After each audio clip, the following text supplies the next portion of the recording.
Julian, I fixed it, I said, slamming the heavy folder onto his mahogany desk. My eyes burned from staring at spreadsheets for 3 straight days. He barely glanced up from his phone. Fixed what, Clara? The European merger loophole. If they signed tomorrow, the firm would have lost $2 billion. I patched the entire contract. You are safe. Before Julian could respond, the office door swung open. Mia, his new assistant, strutted in. She wore a tight designer dress and a smug smile. She didn't look at the folder that held his company's salvation. She looked directly at my gray sweatpants. Excuse me, Clara, Mia said, her voice dripping with fake sweetness. She handed me a bright pink slip of paper. You need to sign this. I stared at the paper. What is this? A fine, Mia said, crossing her arms. $500. You are breaching our office dress code. We have a strict professional attire policy on the executive floor. I blinked, waiting for the punchline. I turned to my husband. Julian, are you kidding me? I just saved your company from complete bankruptcy. And your assistant is fining me for wearing comfortable clothes after working 72 hours straight? Julian finally put his phone down. He sighed, rubbing his temples like I was giving him a headache. Clara, just pay the fine. My heart dropped into my stomach. Excuse me?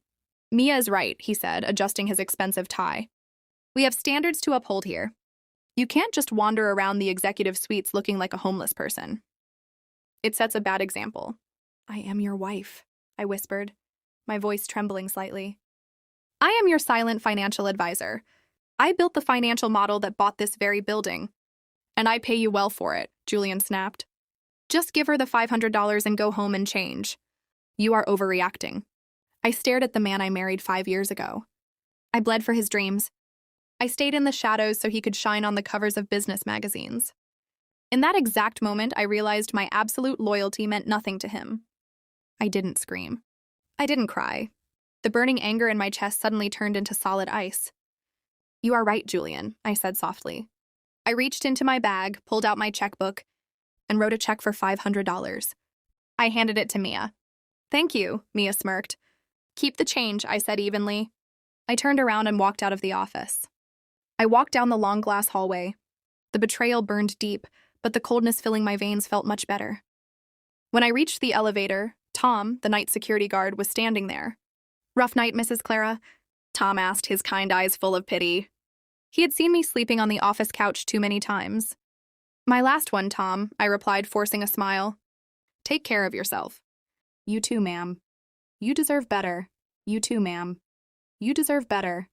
I stepped out of the elevator on the 4th floor and marched straight into the boardroom. Mr. Henderson, the greediest board member, was pouring himself a coffee. Clara, what are you doing here in sweatpants? He grumbled.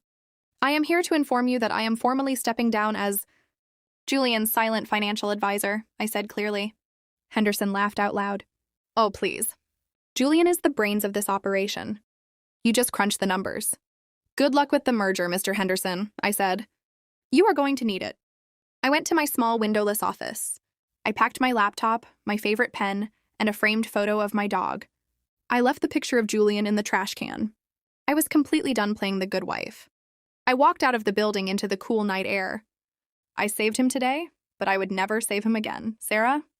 I need you to draft divorce papers immediately, I said, holding my phone tight against my ear.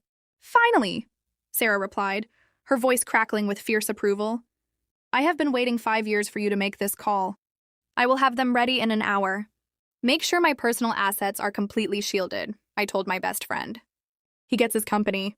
I get my freedom. 2 hours later, I left the thick stack of legal documents sitting on our marble kitchen counter. My suitcases were already packed and waiting by the front door. When Julian finally came home, his mother, Eleanor, walked in right behind him. She took one look at my bags and let out a dramatic, joyful gasp. Oh, thank goodness, Eleanor sneers, looking me up and down. Julian, look! You are finally free of the boring house mouse. I always told you she lacked the class for our family. Julian saw the papers on the counter. He walked over, picked them up, and laughed. Divorce? Really, Clara? Over a $500 fine? Over 5 years of disrespect, I corrected him calmly. Sign them, Julian? He grabbed a pen, his face flushed with arrogant pride. You think you can survive without me? You have no name in the industry. I am the CEO. I am the brand. He signed the papers with aggressive, sharp strokes. You will come crawling back the second you run out of my money. I was your money, I whispered. He ignored me, turning his back to pour his mother a glass of champagne.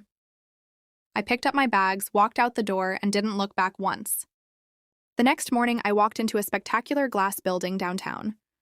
I sat across the table from Victor, the billionaire CEO of the largest rival firm in the city. Clara, Victor smiled, leaning forward. I have been begging you to leave Julian and join my team for 3 years. Your financial talent is entirely wasted in his shadows. I am ready to step into the light, Victor, I said. Lead financial strategist, he offered. Double whatever Julian was paying you. You get a corner office, full creative control, and my absolute respect.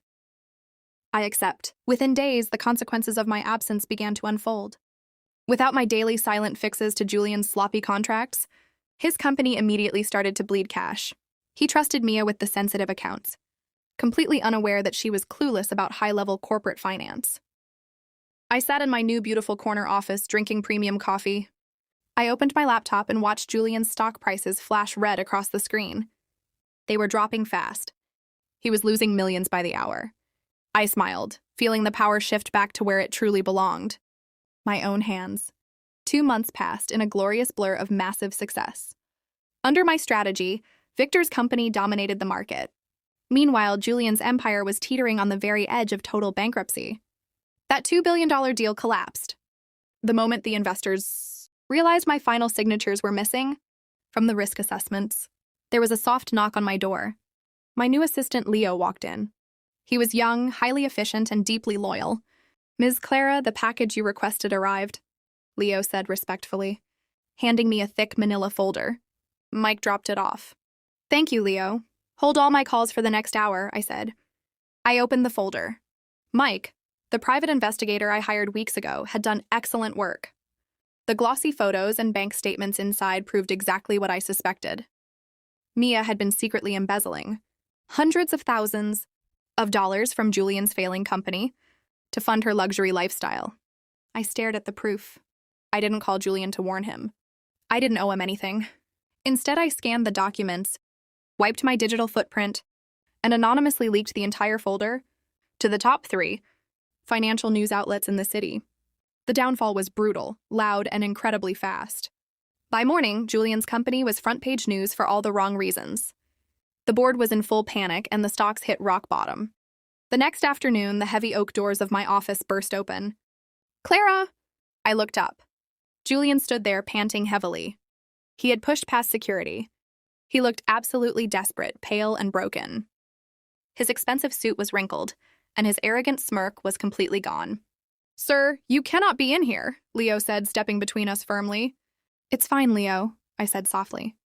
Give us a minute. Leo nodded and stepped back.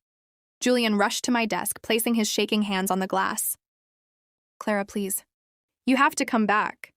The board is voting to remove me. Mia stole from me. I fired her, I swear. I am ruined. I know, I said, keeping my voice perfectly flat. Tears welled up in his eyes. I need you. I desperately need my wife. You didn't want a wife or a business partner. Julian, I told him coldly, looking down at his trembling hands. You wanted a servant. You wanted a shadow. Now you have absolutely nothing. Please, I am begging you, he cried out, his voice cracking. I will give you half the company. I will give you anything. I already have everything, I replied. I pressed a button under my desk. Security, please escort this gentleman out of the building. He is trespassing. 2 large guards entered immediately. They grabbed Julian by the arms. Clara, don't do this. Clara! He screamed as they dragged him backward. I didn't answer. I just watched him go. I walked over to the floor-to-ceiling glass window of my office. Outside, heavy rain was pouring down on the city streets. I looked down and saw the security guards push Julian out onto the wet sidewalk. He stood there alone, soaking wet, staring up at my floor. I didn't feel any anger anymore. I didn't feel sadness either. I felt completely free. I survived his ultimate betrayal. I reclaimed the life I rightfully earned, and I stepped back to let karma collect its debt in full.